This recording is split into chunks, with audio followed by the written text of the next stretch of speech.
What's happening? Just lots of good stuff. Getting caught up from the long weekend. How about you? Yeah, same. It's good.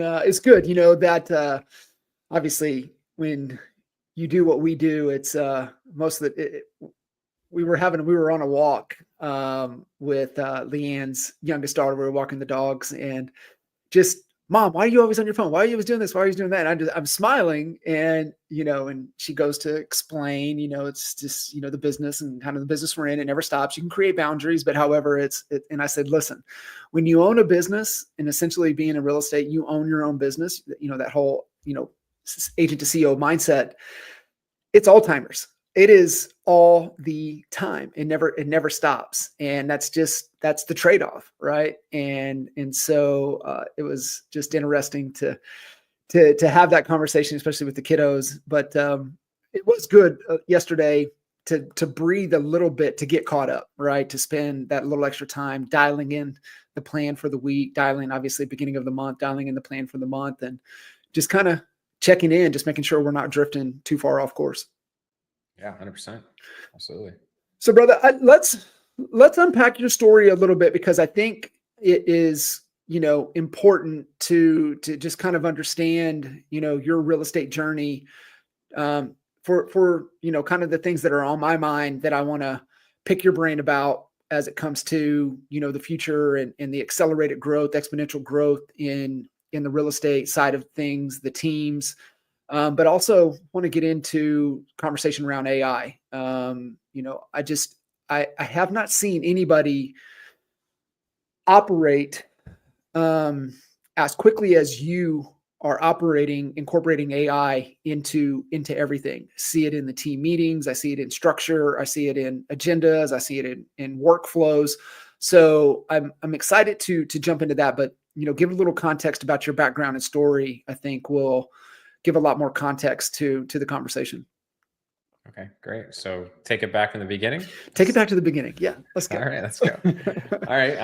Well, back to the beginning. I got into real estate seriously. August 2010 is when I marked my first true day in real estate. Essentially, my wife and I found out we were having a child, so I had to figure out what I wanted to do for income. Long story short, we chose the real estate path to make that happen. And yeah, I've been in coaching ever since I got started.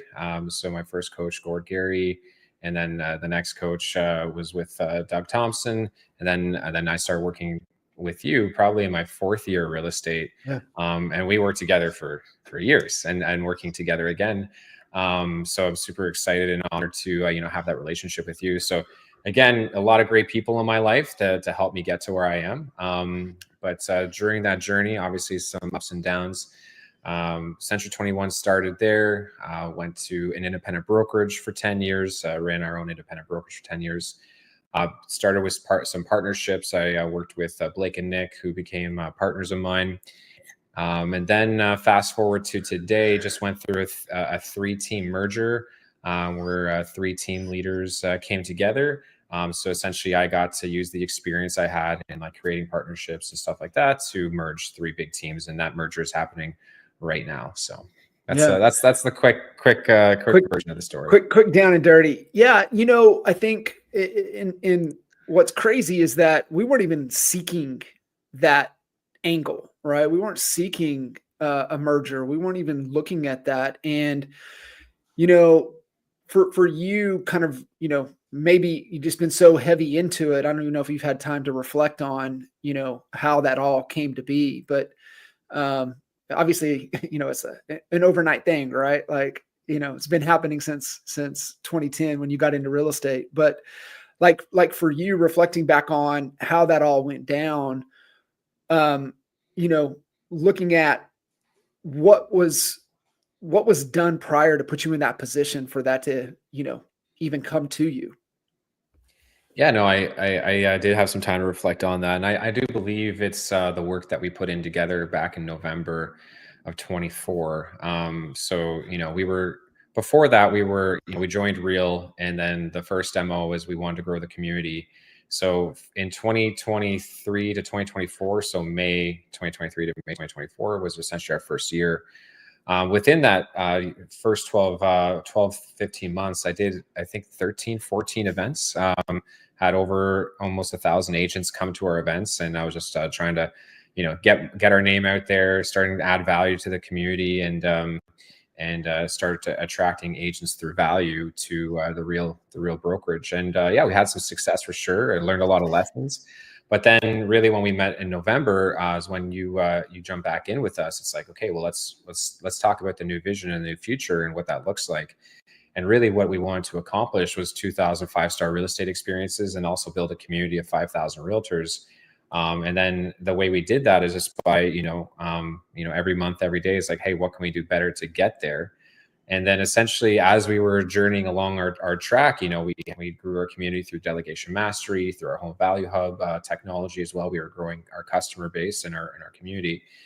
And then essentially when this opportunity presented itself, you posed the question to me. It's like, well, is this going to take us closer to our goal or further away from our goal? And when you just look at specifically and just from a goal perspective, yeah, not only does it take us immediately closer to our goal, it essentially makes our goal so small now in comparison that we can now have a bigger vision of the future because of the potential possibilities of the merger. So really what we did was we used our decision-making filters like we always set up. Our core values, are these guys a core value fit, yes or no? And that checked the box. That was the first thing.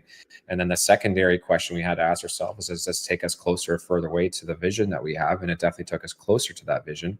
So really when we put it through those two decision-making filters, which was easier said than done, because you also had to navigate my emotional psychology around letting go of the brand that we've been building for the last 10 years. Even though it's survived as an agricultural division of the company, it was still a big major shift. But yeah, I don't think if we didn't set up that strategy and that vision for ourselves, I think it would have been, who knows exactly if that opportunity wouldn't even have presented itself, right? Because you do attract what you seek. When you're trying to get to a certain level, you start attracting those solutions to yourself. So, man, it is, and sometimes we're obviously almost always our own worst enemy, and we put up these filters and these blinders to where we can't even put ourselves in a position for opportunity. And it's just really cool once you get, fixated on, a clear, vision that you're committed to. Then it's the whole reticular activator, right? And it's the purple G-Wagon, right? Like, when's the last time you saw a purple G-Wagon? But you start thinking about it, I promise you're going to see one. And so it's just really that, you put it up there, and sometimes you got to be bonked over the head with it, though. Even for us, we were exposed to, the cloud-based, platform with additional opportunities early on in our path. I mean, what we were doing in Texas, we were fixated on that's the path. And sometimes, you need that, light bulb moment, or just getting whacked over the head hard enough to finally pay attention to be able to see, oh, wow, there might be a better way. Take us back a little bit too, because I definitely want to talk, AI direction with you, but go back and give some context and some history on the SaaS side of things and the path that you went down for a good run that you were, you were going down. Yeah, no, absolutely. I guess I would have started, almost 8 years ago when we started developing the technology, even longer. Where essentially our goal was, my goal was always to design systems that could make things easier for our team members, right? The number one thing you want to do, is track your business, because what you can track, you can improve.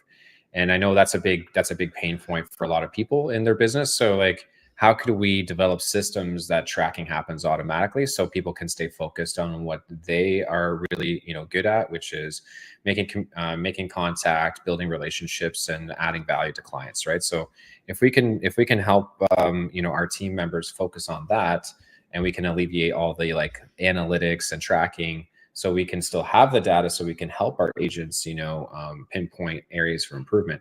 So essentially what we did is we developed a software stack that's, would ask questions to agents, and then agents would just answer the questions, and then the technology would then do the necessary next steps, right? So move, person from pipeline A to pipeline B, track a stat. So it wasn't AI and necessarily in terms of like, it didn't think for the agents, but we did build the logic technically to essentially receive inputs from an agent. And then based on the information they gave us was to move and track things accordingly based on their information. So I guess it was kind of like a smart technology to create simplicity for our users, right? So yeah, we definitely went for a super long run with that. It was definitely an interesting experience and learned a lot of lessons.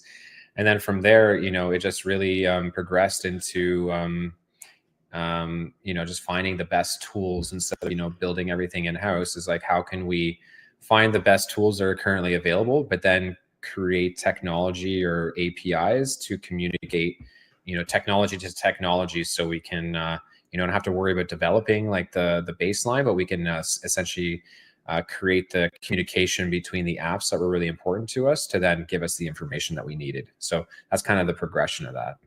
Yeah. And, looking back, I mean, when you were going down that path, would you have done anything different, or, everything was the way it should be? And it just, we missed here, we missed there. But if you obviously always easier to course correct looking back. Was there any different moves you would have made? Yeah, no, absolutely. So like, I mean, the journey that I've been on, I guess, I am who I am because of the journey I've been on. So I don't regret anything. Definitely there was some decisions that were made, like when the EXP opportunity came up, and, we were so fixated. I was so fixated on that houseable platform that, my business partners at the time, two of them particularly, they saw the opportunity in XP where I didn't see the opportunity, right? They moved on and had a very successful, amazing career with EXP, where I missed that boat, right? So that was like kind of like that moment where you're like, oh man, like, was I so blinded by what I thought was right that I wasn't willing to listen or be open-minded to different perspectives and opportunities? And that my blindness to that specific attachment to that specific technology definitely cost me in the long run.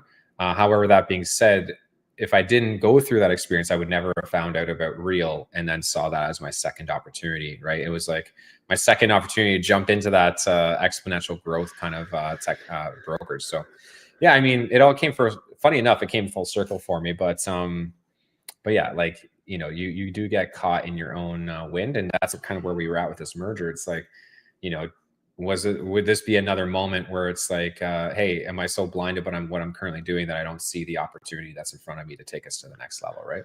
Yeah. Yeah. And it's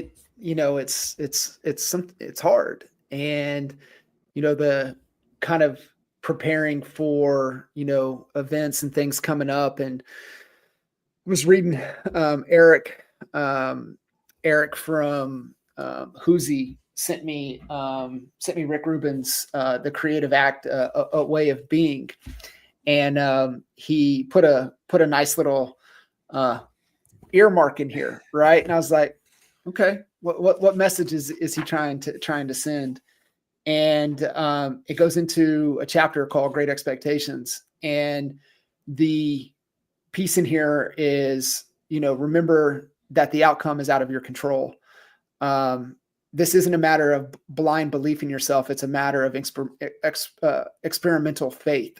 Faith is rewarded perhaps even more than talent or ability. And I posted this I threw it up on the story yesterday. I was rereading back through the chapter again. So I like to go read a chapter and then I'll come back and read this chapter. And he said, with unshakable faith, we work under the assumption that the problem is already solved. The answer is out there. Perhaps it's obvious. We just haven't come across it yet. And it's just such a great reminder. We were in, I think I might have talked to you because this was all when the merger was going down. We were in Key West for a long weekend, and wanted to go to church on Sunday. So church in Key West. So you can imagine that. And it was everything that you can imagine it was going to be. And we stayed in the pocket, right? We stayed in there long enough because, I love getting the stories and the message, and Leanne loves the music and she loves the songs and the stories, but I love the message and the story that goes with it. And it was delivered how it was delivered. But what I really loved the message that was taken away from it. And he talked about blind individuals in history that have done remarkable things without sight. And he was talking about a downhill skier, a blind downhill skier. He said, imagine that, right? You're blind, you can't see, but you're going to go down the mountain, right? You're a skier. So imagine being blind. And he's like, well, listen, you have a guide that's with you, and you have to have such strong like response to what the guide is telling you. If the guide says turn, you turn. You don't hesitate. You don't question it. And it was just a good reminder, right? Like, and reading that, and it's like, we talk about trust the process, but it's even more so of having faith in the process. And, in that story, it was blind faith in the process. And I just thought it was just a really cool story in what we're doing. We know the process. We just have to have faith in the process. And it's just really cool kind of where you're at and going through the journey. And it is a little bit of blind faith, right? In what it is that you guys are trying to and will accomplish, and what you guys have already done. I mean, even if it's, 12, 18, 24, which I believe it's going to be a lot longer, but you guys will for sure make an immediate impact in the market. And then as that continues to spread, it's going to be really awesome opportunity. Yeah, absolutely. I mean, just to piggyback off that, I mean, doing this is going to, like Jim Rohn, you don't chase your goals, you become your goals, right? So by going through this, by merging three teams together into one, and now kind of being on the forefront of leading a $20 million top line revenue company, it's pretty exciting that it's a lot different than leading your own $1 million team or individual agent production. Like you're managing new systems, new people, new tools. The knowledge has to increase. Your problem solving has to sharpen, right? Like there's so many things, so many benefits that come in. So if this totally flops, which I doubt it will, I'm going to come out the other side more prepared and equipped to take on the next challenge, which is pretty exciting. So yeah, and it is, and you nailed it right there, right? The tech and the new systems, right? Because the systems have to be built in order to support the goal. And obviously now resetting this massive, goal that we're wanting, and it really following the, Ben Hardy's, science of scaling, impossible goal with an impossible timeline, forces you to raise the floor. And, you got to create the systems and structure utilizing, technology to be able to help you support, to be able to get there. And, just like I had mentioned when we jumped into this conversation was, we've got a lot. I see a lot of people out there really embracing, AI, different tools, different apps, but the way that you guys have been able to incorporate it and utilize it almost in everything that you're doing is really cool to see. So like, what is kind of your approach, your methodology, philosophy, or whatever it is, of how you're incorporating and utilizing AI in everything that you're doing? That's a good question. I think to answer that, we always talk about, if you think you know everything, you're very defeated, right? So like, I don't go into any situation where I think I always know the answers or solutions, and I think like yours and my relationship is very valuable because I get to speak to a high level strategic mind about my business, and I can like ping ideas off you. We can chat. If you train your AI model properly, so essentially I upload every single meeting that's ever happened. And now I actually bought a new AI subscription where it's called AI@bensoncrew.ca. And then essentially I've invited all my team members in there. And the goal is anytime you have a meeting where a decision's made or anything's kind of being driven down the field, you upload that into our AI Google Drive. I call it AI Brain. And then all the documents go into there. So once you connect your Google Drive to that new superpower AI system, you can deep research your own Google Drive. So like if you're feeding it all the information of your company, your vision, your strategy, your meeting notes, your progress, it now has full context of exactly everything you're doing in your business. And then I just instruct my AI model to be like, hey, you know, you're my right-hand person, executive level, strategic mind that is helping me bounce ideas off, so we can identify the next key steps and see kind of like what the bottlenecks might be that we need to approach and like problems that we need to solve. So it's just a really good way to like incorporate everything you're doing and loading it all up into one central system, and then training that system to know everything about your business. So when you want to have a conversation with it about, hey, what are the key next steps? What am I missing? What are the top priorities in the company right now that you know? And then how do you think we could problem solve this together? So it's like a strategic partner in your business if you treat it properly. So that's kind of how I see that. And I got started earlier with it. Like I tried to develop my own AI exec layer, and then I was trying to find ways to problem solve it and like to scale it up. But I ended up just buying the next level AI software that could sync all conversations and have a mind and memory. And ChatGPT 5 with their increased memory was a huge unlocking of making sure that everything is still concise. It's definitely still bottlenecks. It's not a full replacement where like, it just knows everything. There's still limitations to it still, which is, I guess, good and bad at the same time. That human element's not eliminated yet. So that's good.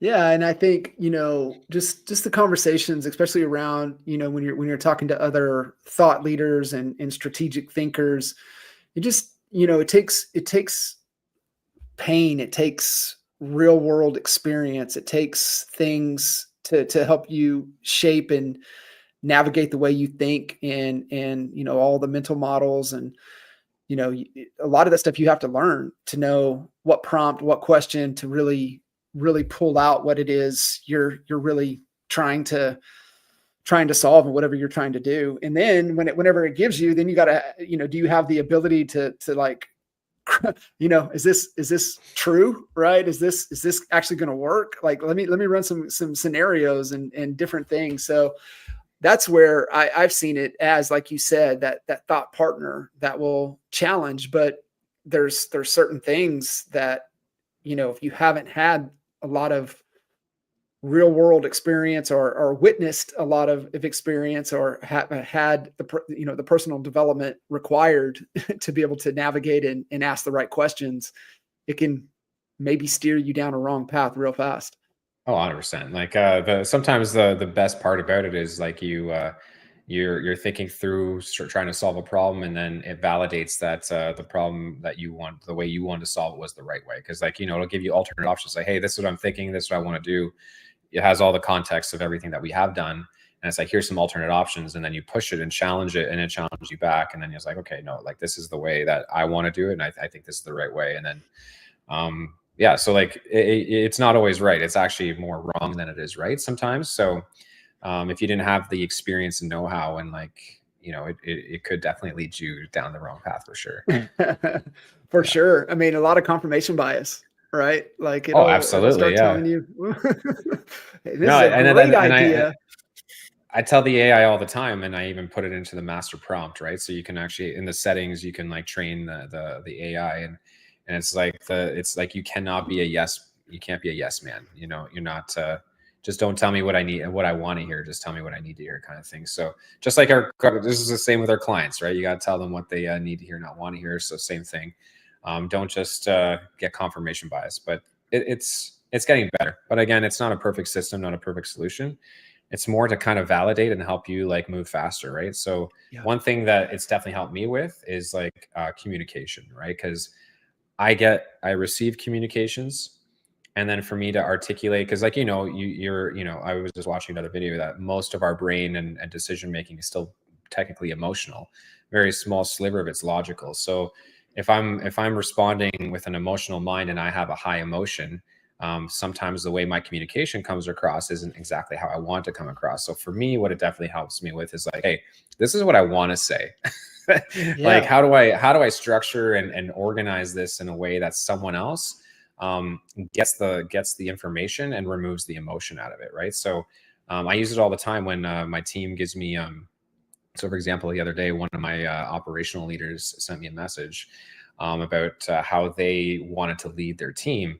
And then I immediately saw it as where some of their thinking was potentially flawed, because they were thinking like they gave me an analogy of being a chef in a kitchen, and what she described as being a sous chef, not the master chef, right? So I tried to respond back and how I would have responded, but then it kind of looked like it was not a personal attack, but like, not that I'm taking her opinions into consideration. So I run it through ChatGPT. It's like, hey, how do I communicate this more masterfully so my point gets across, so they can see it as a positive feedback to reinforce what they're thinking, but to also help them grow, versus just like an email that I type out where I hope they understand what I'm thinking. You know what I mean? Like, I think for that perspective, it really helps me communicate a lot clearer and a lot more factual, to help someone, validate what they're thinking, but then help them see multiple layers of growth on top of what their thinking might have been limited on.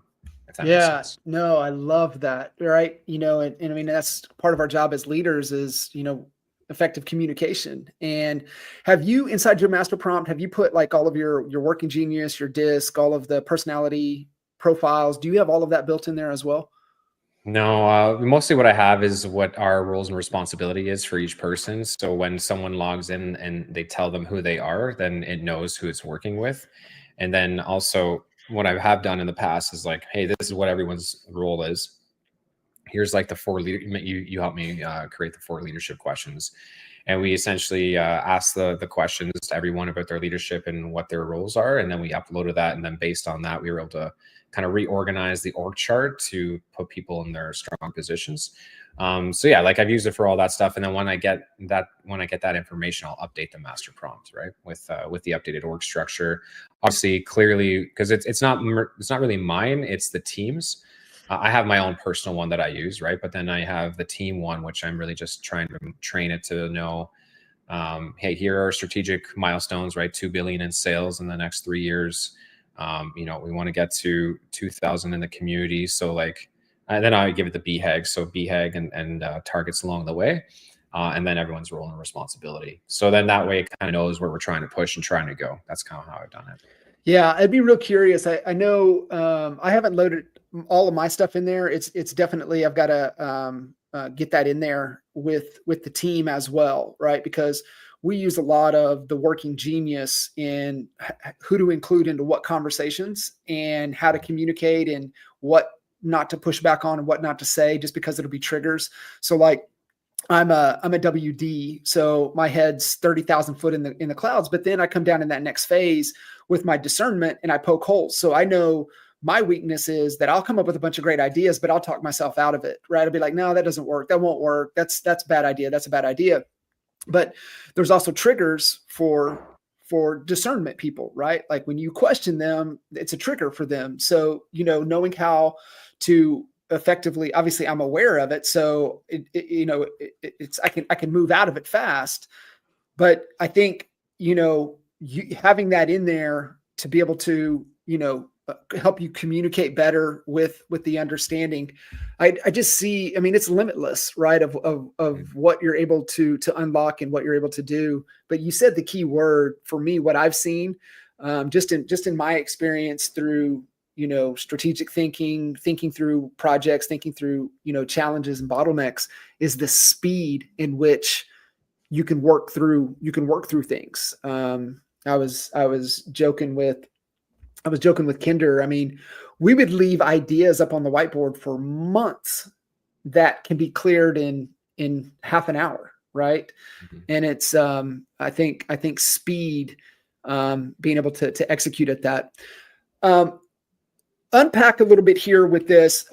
We kind of skated over it a little bit, but I would love kind of your take on balancing, right? AI, the new tech, with also staying grounded in the fundamentals, right? How are you looking, and then how are you trying to stay balanced? And then also you as a leader communicating that to the rest of the team to be like, listen, it's not or, it's and, right? How do you embrace the new technology with, fundamentals in this business?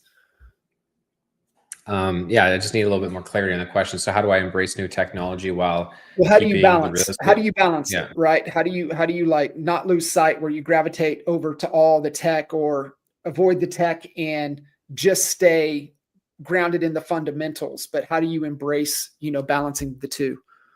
Yeah, I guess my question would be: is fundamentals of like the day-to-day real estate business, or fundamentals for the leadership team? Because I'm not really involved in the day-to-day of real estate activities anymore. More day-to-day fundamentals of like operating the leadership Yeah, team. let's unpack it for the leadership side of things, especially like team leaders, thinking about you Mhm. before, now the merger, now, you've got your specific role as well as Scott and Ryan. But, as you're trying to balance your new vital, right? Your new vitals, Yeah. the vital fundamentals, the vital metrics, the things that you're now responsible for. How do you maintain that balance? Yeah, I guess the way I'm maintaining the balance is just constant communication with the team. I think that's the foundational piece that, like, if that's what you're getting at, Yeah.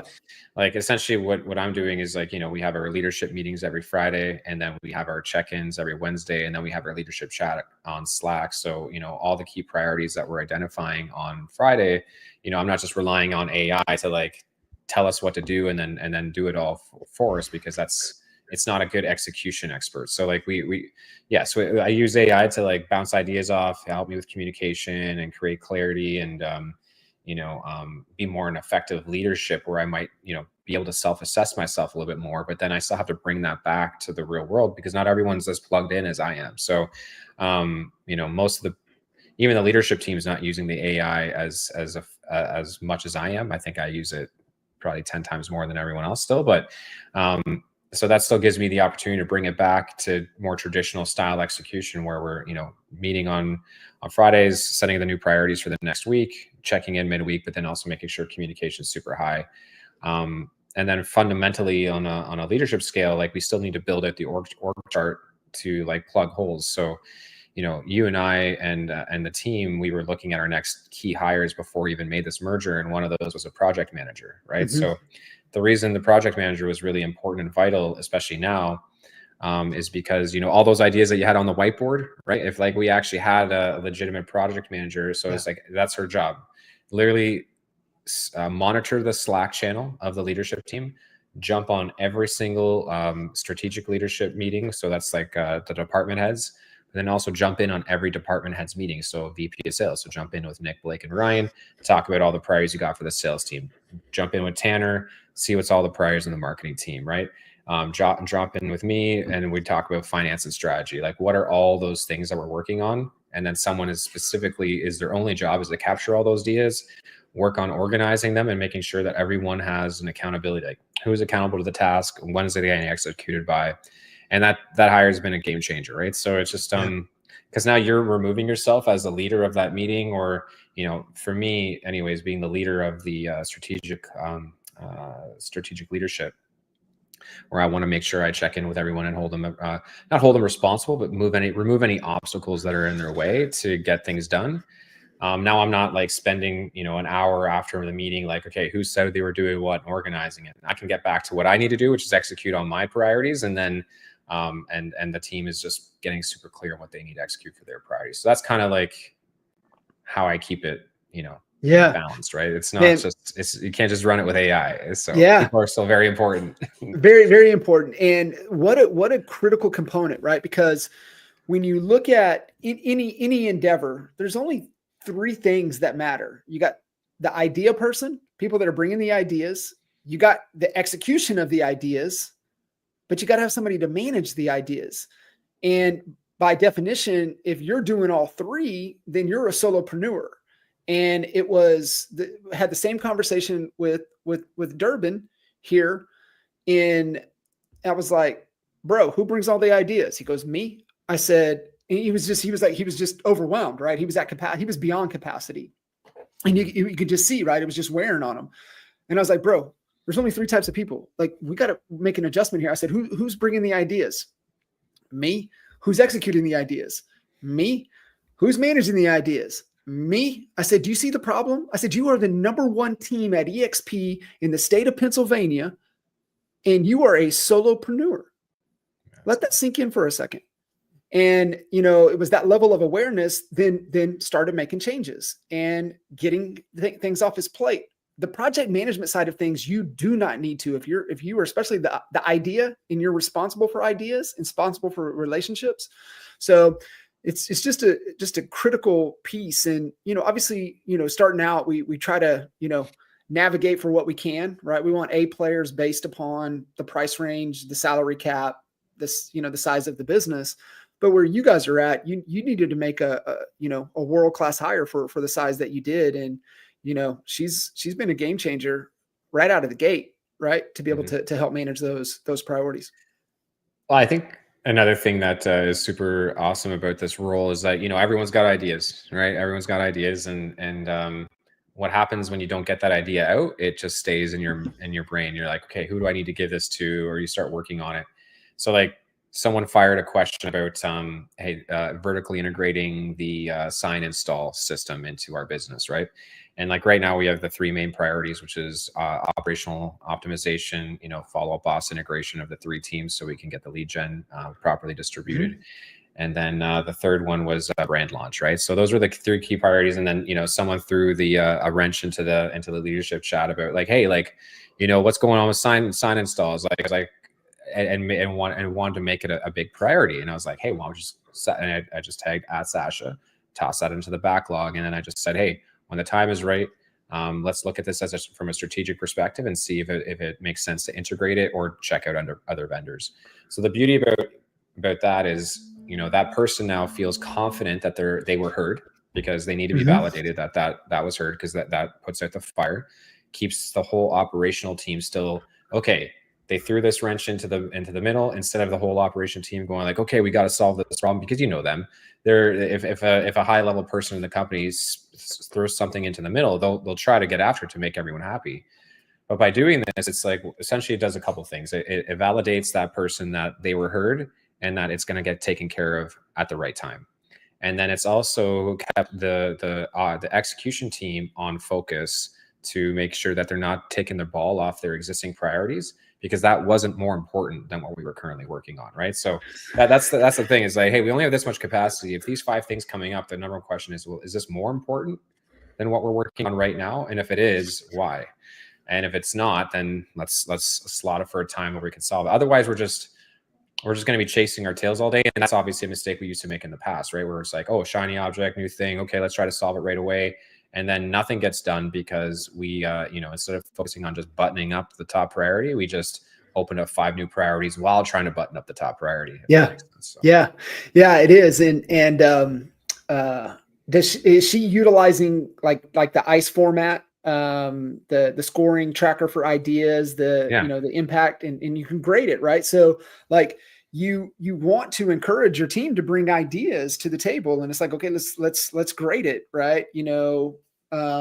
What's the impact, what's the confidence, and what's the ease, and also, but what growth lever does it pull? So is it going to help us with traffic? Is it going to help us with conversion? Is it going to help us with lifetime value? Or in that case, that's probably a profit equation, right? Like, is this going to make us more profitable to bring it in-house? Great. Well, if we need to focus on some profit levers, we can go into, hey, Sasha, pull up all of our profit ideas, right? That's going to pull the profit lever. And, but being able to have that project manager, because it gets overwhelming, especially if you're in production. Like most team leaders, and especially team leaders that are in production, but team leaders that are like 40 to 45 to 50% of production, right? You really can't get anything done. And so I think it's just really stepping back, like you said, just being more strategic around, whatever the goal, really is. Yeah. And I guess if you're 60% of your production volume, like that's a really profitable business model, right? Because you're generating most of the revenue. So you're not splitting that revenue with other people. So, you just have to be disciplined enough or willing to make the investment. And because sometimes people will it's like, okay, well, I'll just work harder and then I'll make more money. But it's like, okay, well, if you could be more strategic with it, if you're taking 80 to 90% of your commissions, don't keep it all for yourself, and buy a Bentley, invest, 10,000 a month in some killers to help you take things off your plate and move the ball forward. Right. So Yeah. Yeah. It is.